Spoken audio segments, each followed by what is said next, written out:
8 ఏళ్లలో future city development authority కార్యాలయాన్ని ప్రారంభించిన ఫ్యూచర్ సిటీ డెవలప్మెంట్ అథారిటీ కార్యాలయాన్ని ప్రారంభించిన సీఎం రేవంత్ రెడ్డి, పక్కన డిప్యూటీ సీఎం బట్టి విక్రమార్క, గడ్డం ప్రసాద్, మంత్రులు పొంగులేటి, శ్రీధర్ బాబు తదితరులు. 8 ఏళ్లలో future city Tokyo, New York, Singapore లాంటి నగరాల్లో పోటీ పడేలా నిర్మిస్తాం సీఎం రేవంత్ రెడ్డి చెప్తా ఉన్నాడు. లక్షలాది మందికి ఉద్యోగ ఉపాధి అవకాశాలు కల్పించడమే లక్ష్యం. ఫ్యూచర్ సిటీని రద్దు చేస్తామంటున్నోళ్లను రద్దయిన నోట్లు ఫ్యూచర్ సిటీని రద్దు చేస్తామంటున్నోళ్ళు రద్దయిన నోట్లు, అభివృద్ధిని అడ్డుకునే రాక్షసులను అడ్డంగా తొక్కుకుంటూ పోతాం. ఫార్చ్యూన్ 500 కంపెనీలు తెచ్చి అంతర్జాతీయ గుర్తింపు తెస్తాం.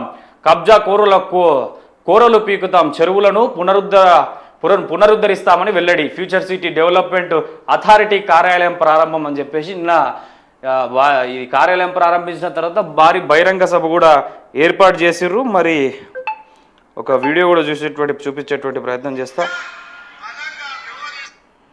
ఎస్, ఈ వీడియో కూడా చూడండి. నిన్న బహిరంగ సభలో రేవంత్ రెడ్డి గారు మాట్లాడుతూ ఉంటే కనీసం ఖాళీ కుర్చీలు దర్శనమిస్తూ ఉన్నాయి. ఒకసారి ఈ వీడియో చక్కర్లు కొడుతూ ఉంది, మీకు కూడా చూపించేటువంటి ప్రయత్నం చేస్తా.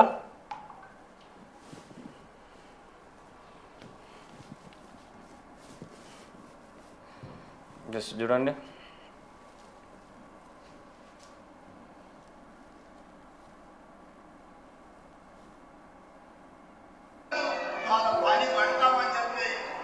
ఫ్యూచర్ సిటీలో జరిగిన రేవంత్ రెడ్డి సభలో ఖాళీ కుర్చీలు, సభకు రాకపోతే పథకాలు కట్ చేస్తామని బెదిరించినా కూడా పట్టించుకొని ప్రజలు ఉల్టా పోతా ఉన్నారు రేవంత్ రెడ్డి గారు మాట్లాడుతూ ఉంటే.